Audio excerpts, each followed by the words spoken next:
Fala pessoal, tudo bem com vocês? Aqui quem tá falando é Daiane, professora Daiane. Espero que estejam bem, se cuidando. Eu tô aqui hoje para fazer a explicação dos conteúdos da semana 3 do plano de estudo tutorado do terceiro ano do ensino médio, volume 4, Geografia. Nós vamos trabalhar na aula de hoje com o eixo temático Produção e Organização do Espaço Geográfico, mudanças nas relações de trabalho, inovações técnicas e tecnológicas e as novas geografias, a dinâmica econômica mundial, as redes de comunicação e informações e transportes. Aqui está a cereja do bolo da aula de hoje, que foi também o tema da aula da semana 2 e da semana 1. O nosso tema são as redes de transporte e a habilidade. No caso aqui são habilidades, que são mais de uma. É aquilo que você deve saber fazer após essa aula. Então, verificar a inter-relação dos processos sociais e naturais na produção e organização do espaço geográfico em diversas escalas. Beleza? Então, essa daqui é uma habilidade que você deve construir ao final dessa aulinha show. Segunda habilidade, capacidade de identificar as contradições que se manifestam espacialmente decorrentes do processo produtivo e do consumo, ok? Então, essa daqui é outra habilidade. Então, nós vamos trabalhar aqui com essas duas habilidades para a aula da semana 3. Conteúdos: transporte, globalização, economia e sociedade. A aula é filezinha, sabe? Pequenininha, redondinha e a gente vai trabalhar com o próprio PET. Não vou montar slides para vocês não. Aqui, ó. Olha o tema, rede de transporte. Só isso. O que é importante a gente saber? A definição de rede de transporte. Então, quando eu falo rede de transporte, eu estou me referindo a quê? Estou me referindo ao conjunto de todas as vias de transporte que transportam pessoas e mercadorias, que se interligam com uma determinada densidade numa determinada região. Pronto, aqui eu construí com vocês o conceito de rede de transporte. Então, conjunto de todas as vias de transporte de pessoas e de mercadorias que se interligam com uma determinada densidade numa determinada região. Dai, o que faz parte desse conjunto? Faz parte as estradas, as linhas férreas, as linhas aéreas, as vias fluviais navegáveis, os oleodutos, os gasodutos, entre outros. Existem vias de transporte que recebem designações próprias, por exemplo, rede rodoviária designa as estradas. Rede ferroviária designa as linhas de caminho de ferro. Tá vendo?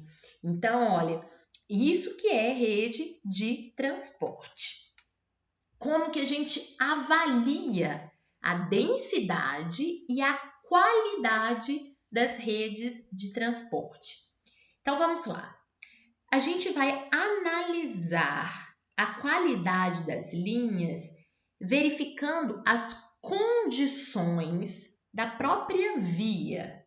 Então, por exemplo, se eu quero saber a qualidade das redes de transporte no Brasil, então eu vou analisar as condições da própria via. Então, eu vou analisar a condição das linhas férreas, das rodovias, percebem? Também é preciso analisar as interfaces, ou seja, que é onde essas vias se encontram, né? Onde há o encontro entre linhas férreas e rodovias, né? É também preciso analisar a qualidade dos nós dessas redes. O que a gente chama de nós? São os pontos fixos que cada via possui. Então, por exemplo, as linhas aéreas. Os nós dessas linhas aéreas têm como ponto fixo os aeroportos. No caso das linhas fluviais ou aquáticas, elas têm como nós, ou seja, como pontos fixos, os portos. As ferrovias têm como nós, pontos fixos, as estações ferroviárias. Tá vendo? Por que a gente está estudando aqui ao longo do PET 4 redes de transporte, meios de transporte? Porque a densidade e a qualidade das redes de transporte pode indicar para a gente o grau do desenvolvimento econômico da região em que se localizam. Normalmente, as regiões mais desenvolvidas, mais ricas, são aquelas que apresentam melhor qualidade e maior densidade das redes de transporte.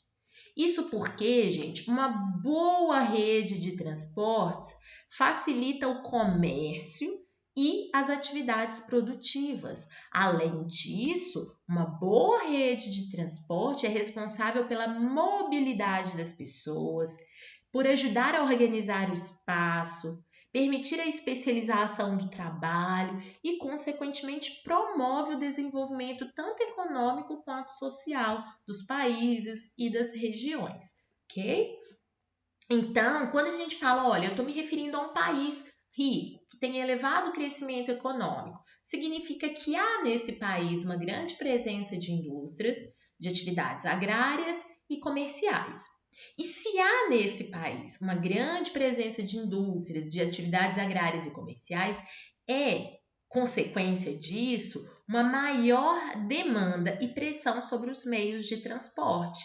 Porque é preciso fazer circular essas mercadorias, né? Ou fruto desse trabalho.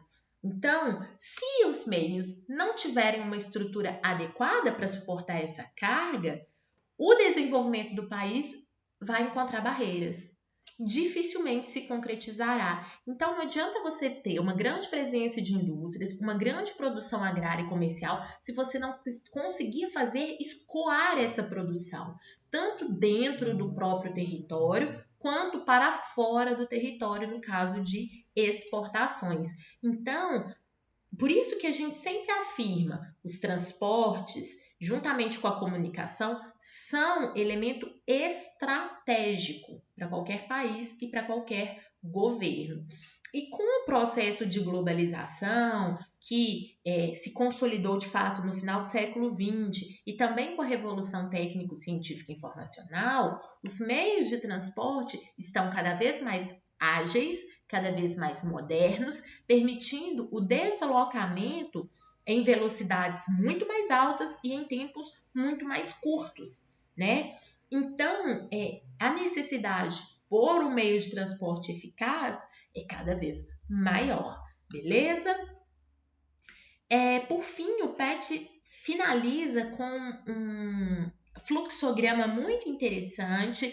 Então, ele vai falar que os transportes são caracterizados por meios de transporte, que podem ser terrestres, aquáticos e aéreos. Os terrestres se concretizam a partir de redes, como, por exemplo, a rede dutoviária, que é formada por aquedutos, oleodutos, gasodutos, minerodutos. As linhas rodoviárias, que é formadas por estradas, ruas, rodovias, o ferroviário, que é formado pelas linhas férreas. Os aquáticos, formados pelas linhas fluviais e marítimas.